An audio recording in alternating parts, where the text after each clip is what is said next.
Nama Dr. Sandra Jayasuriya. අද අපි කතා කරන්න බලාපොරොත්තු වෙන්නේ TB රෝගය, ඒ කියන්නේ ෂෙයර් රෝගය බෙල්ලට වැළඳුනහම. බෙල්ලේ කුඩේටි වලට වැළඳුනහම මේ බෙල්ලෙන් ඇබ්සෙස් එකක් වගේ එන්න පුළුවන් තත්ත්වයක් ගැන ගැන ළමයි කාවා. එයාගේ කතන්දරය අපි දැන් ඔයගොල්ලන්ට පෙන්නන්න. දැන් දුව මේ මෙතන බෙල්ලේ හිලක් එක සැර වෙනවනේ. මේක පටන් ගත්ත හැටි කියන්න. TB lymph node එකක් ඇවිල්ලා මාස 3ක් විතර ඉතලා කුඩු ගෙඩියක් න්යාවේ. ඔව් කුඩේටියක්. ඊට පස්සේ ඒක චෙක් කරා FNSE එකකින්. ඊට පස්සේ ඒක ඉලිකටක් ගහලා බැලුවා. ඔව් ඊට පස්සේ කිව්වා ඒගොල්ලන් TB lymph node කියලා. ඊට පස්සේ මම MRI එකෙන් ට්‍රීට්මන්ට් කරනවා. MRI එකෙන් anti TB drugs දෙනවා. එතකොට දැන් ඔයාට ඔය ගෙඩිය ගොඩක් කල් තියන් හිටියේ නෑ ඔයා. නෑ. එකපාරටම ඇවිල්ලා එකපාරටම පෙළිලා සැර වෙන්න ගත්තානේ.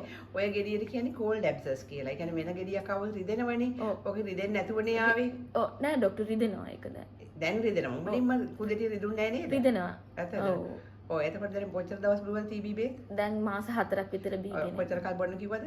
6 month. ඔව් අරගෙන ඊට පස්සේ වාගේ තව ටෙස්ට් එකක් කරාද මේ අතට විද්දද?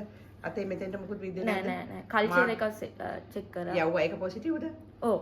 මාන්ටු ටෙස්ට් එකක් කරාද මේ අතට විඳලා මේ ඒක කරේ නෑ. කල්චර් එක කොහෙද මාස දෙකක් ගිහිල්ලා ආවේ? නෑ නෑ සති දෙකකින් ආවා. ඒකත් පොසිටිව් වුණා.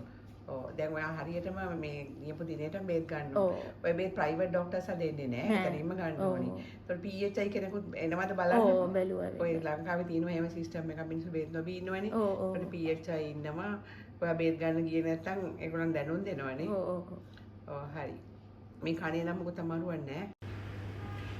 ෂෙයර් රෝගය ගැන දීර්ඝ වීඩියෝ එකක් කරන්න අදහස් කරගෙන ඉන්නවා. නමුත් මේ ලෙඩාගේ වෙනකල් වලට නෙමෙයි ෂෙයර් රෝගය වැළඳලා තිබුණේ. ගොඩක් අය අපි දන්නේ කාස රෝගය, ෂෙයර් රෝගය කියන්නේ ඇඟ කෙට්ටු වෙන, කැස්ස තියෙන, කහිනකොට ලේ යන රෝගය තමයි වෙනකල් වලට බලපාන්නේ. ඒකෙදි වෙනකල් ගිල් වෙලා කැවිටි හැදෙනවා. නමුත් මේ ගෑනු ළමයාගේ වෙනකල් වලට කිසිම බලපෑමක් තිබුණේ නැහැ. එයාට කෙලින්ම බෙල්ලෙන් දෙන්න ගත්තලු, ඉලකින් සැරව වගේ ආවලු. ඊට පස්සේ මේ ජාතික රෝග වලින් FNAC කරලා ඒගොල්ලන් යවලා තිනවා කල්චර් එකකුත් කරාලු TB එක පොසිටිව් වුණාට පස්සේ දැන් මාස 4ක් මේ වෙනකොට බේත් දීලා තිනවා ෂෙයර් රෝග විස බීජයට මාස 6ක් බේත් දෙන්න ඕනේ කිව්වලු. සමහර වෙලාවට අවුරුද්දකුත් බේත් දෙන්න වෙලාවක් තියෙනවා. PHI මහත්තයෙකුත් දීලා බලනවලු එයා එනවද බේත් ගන්න. මේ විදිහට අපේ රටේ හොඳ ෂෙයර් රෝග මදුරු ව්‍යාපාරයක් තියෙනවා. ඒකට දැන් ඕගොල්ලන්ගේ බෙල්ලේ කුඩේටි තියෙනවා නම් ෂෙයර් රෝගයට කියලා බලව ගන්න අවශ්‍යයි. මොකද මේ ඒක බලන්න ලේසි අපිට තියෙන්නේ FNAC පරීක්ෂණයක් නැත්නම් lymph node biopsy එකක් කරන එක. ඒ වගේම ඒත් කරන්න පුළුවන් TB වර්ධන ව්‍යාපාරයේ විතරමයි. ප්‍රයිවට් ડોක්ටර්ස් ආවට බේද දෙන්නේ නැහැ.